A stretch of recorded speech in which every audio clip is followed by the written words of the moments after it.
start over. My name's Brandon Brown. I'm a professor of information systems here at Cal Poly Pomona. Welcome to ITC. This is going to be on IT security. It's the first time I've been with ITC for about 8 or 9 years. This is replacing what was the telecommunication track or the telecommunication case in years past.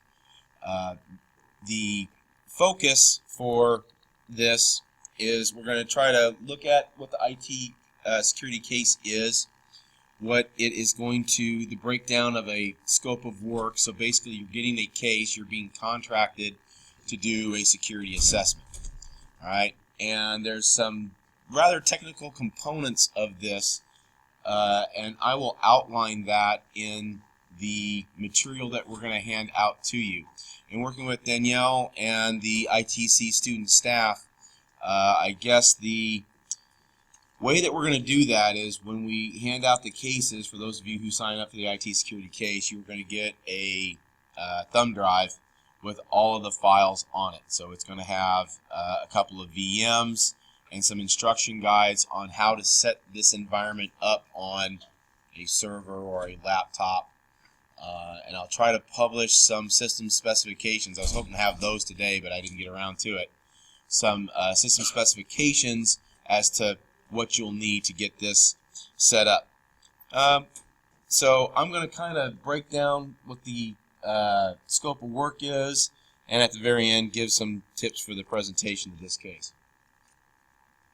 So the security case is framed as a non-certificated HIPAA assessment.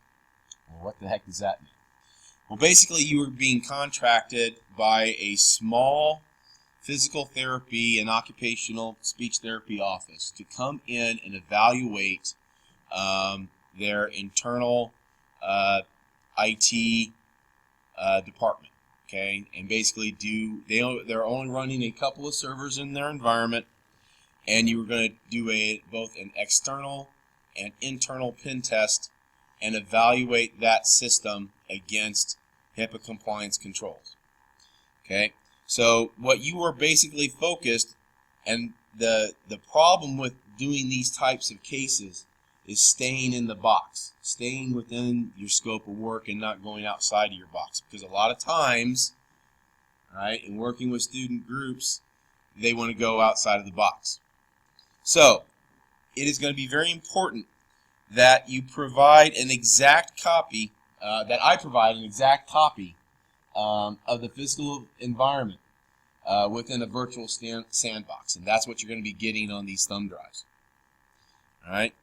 The teams are going to need to access this with VM Workstation, because all the VMs are written in Workstation. I did not put this in VirtualBox.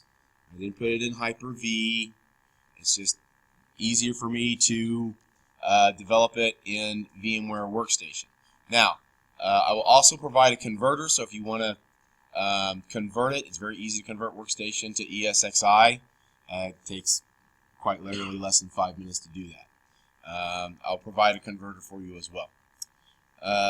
So all the software is can be gotten typically on your campuses. I know Chaffey College, you can get VMware. I know you can get it here at Cal Poly.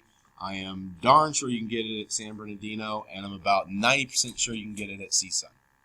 Okay, just through your Microsoft DreamSpark program or your VMware DreamSpark program that you have on campus. All right, and if you have any problems with getting the software, I'll provide my contact information. Let me know. I'll figure out some way to get it to you.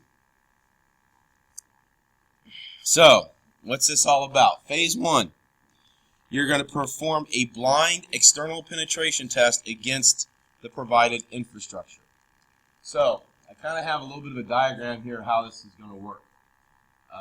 You're going to use not only VMware, but generic network simulator 3rd generation, GNS3. I will provide the router software image for you on that as well, and the switch software image.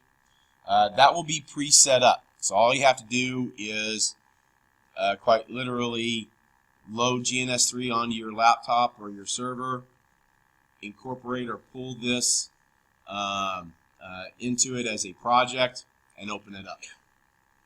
Okay, so you will set up a workstation on the outside of your network, and then you will do a pen test into the inside of the network. Okay, and I'm using Kali Linux as an example. I'm not saying that you have to use Kali Linux, but I will probably guarantee that most everybody will use Kali Linux. Okay, you'll provide a vulnerability scan and assessment. So you'll have to pull off a some sort of vulnerability scan of these servers and this internal environment, and then give feedback as to what you found. All right. If you find any exploits, provide screenshots that you were able to exploit the vulnerabilities. All right. Kind of the perennial focus of a pen test. So after that's done, you will do an internal blind penetration test. And what I mean by a blind penetration test is you are given no information other than base IP addresses as to what you're going to scan and you're going to try to attack. You don't have any idea of what operating system that they're using. You have no idea of what applications that they're using. Just as if any potential attacker would come across the environment, they wouldn't know what it is either. And phase 3, you're going to write up a report based on the exploits that you find, and trust me, you should find some exploits. There will be some glaring, gaping exploits that everybody should be able to find, and there's going to be some subtle things that be a little bit harder to detect. And when I've done this in the past, based on software that I pulled off the internet and kind of put in, some students have found stuff I didn't even know was there, which I think is really, really great. So you'll provide a report, and that's going to be the focus of your presentation. Okay, that report. So when you upload your report and you come in and you give your 15, 20-minute presentation, you need to go over the highlights of that report. All right, and I'll give a couple of tips on what we're looking for in that in a second. All right, so explain the tools that you used. All right, and explain the vulnerabilities that you found. Okay, then explain in high terms how to fix them. Now notice, I did not say fix the vulnerabilities that you found in the environment. That is not the focus of a pen tester. Okay, that's why I love doing this job on the outside world. All right, just go out there and find all the problems. You're like an insurance underwriter. Here's the that's it, fix it. All right, take 2 aspirin and call me in the morning. Okay, but with that, remember, not everything will come from a scan. Okay, so don't just rely on your tools. I tell this to my students in my ethical hacking class all the time. I'm going to sound like a broken record to them. Don't look for just a silver bullet. The best pen testing tool I use, a web browser. I can do so much with a web browser, it's unreal. I don't have to really rely on Kali a lot of times. Okay? Third-party tools, if you want to, whatever you put into your pen testing hacking toolkit, I think is fantastic. The only thing is no commercial software with a perm license.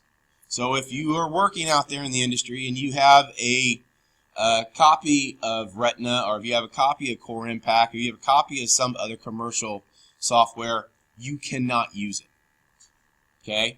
Now, if you want to download a trial, a temp license, that's perfectly fine, because guess what? Any other team can do that as well.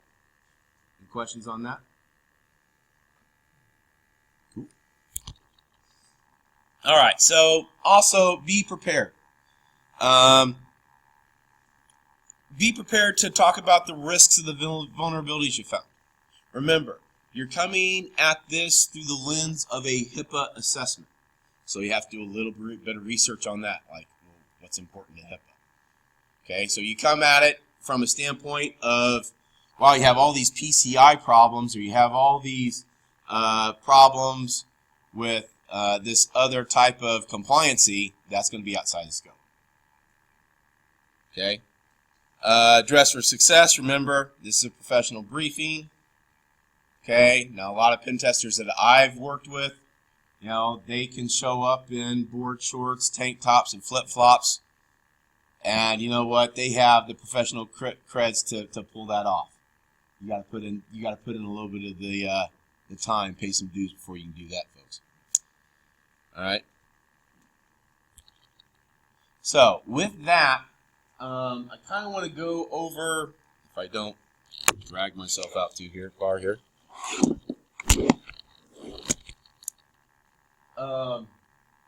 What this is going to be about is I'm going to build this in GNS3 with the latest software. I have a Cisco image that I will provide, all right, on a 3745 router. All the IP addressing will be predefined, all the configuration, all the routing will be predefined in the environment. I will give you what that is, okay? And I will kind of give you some screenshots and steps to set that up in your environment, okay? I will be using VMware Workstation 12, I think it is, to set this up with their VM Net Editor, VMware Net Editor. Yes? So just to make sure I understand that, you're creating images Yep. network, Yep. and then you're providing us the images and instructions on how to network them? Exactly. Exactly. So basically you'll pull those images into your virtual machine library, turn them on. You're just going to have to make sure that your host network matches what my host network is. So you have to go into VMnet Editor and edit that. Right? Simple as that. Okay? And I'll give you all that information. Okay? You'll do a test from the outside, so you go through the router/firewall, or what's supposed to be a firewall. And then you'll put your Kali Linux on the inside, and you do an inside scan. So you're going to do basically 2 scans. Okay? And you're going to base your deliverable, your presentation, off of those 2 scans. Okay? Now, the scan's just the first part, obviously. If you're doing a pen test, that's just step 1. Okay? But you do have, as part of the deliverable, you need to provide those scans. Any other questions? How many? Yes, sir. Is it purely technical, or is there any social engineering component? Who are you going to social engineer? There's nobody to social engineer. Yeah. Yeah, this is pretty static, okay? It's like a range. Have you ever worked on a threat range? Any other questions? Yeah.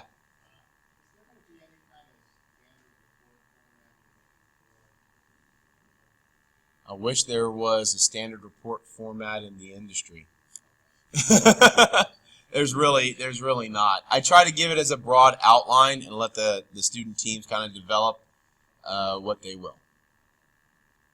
Okay, I mean, obviously standard stuff like cover page, table of contents, things of that nature. Right? But if you focus in on what tools you use, what vulnerabilities you found, what threats and risks there are, and a high level, this is what you need to do to fix it. Okay, I'm not looking for costs. I'm not looking for, you to provide a bill of materials. I'm not looking for you to provide a list of services. That's for the customer to do after this step. Okay, this is why I like working in this industry. I get to do the fun stuff.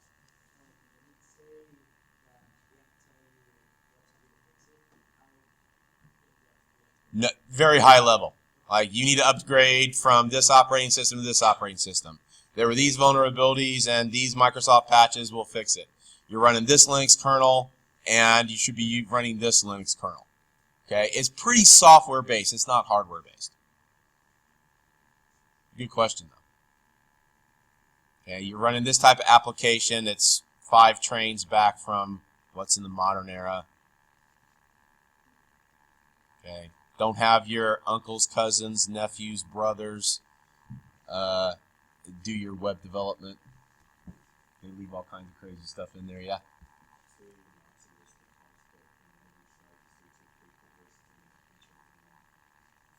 Yeah. There's a way you can do that. Again, study HIPAA. Okay. Study HIPAA. You'll find it. It's really easy. Any other questions? You guys are easy on me today. All right. Okay, Dr. Brown, thank you very much. I hit stop here.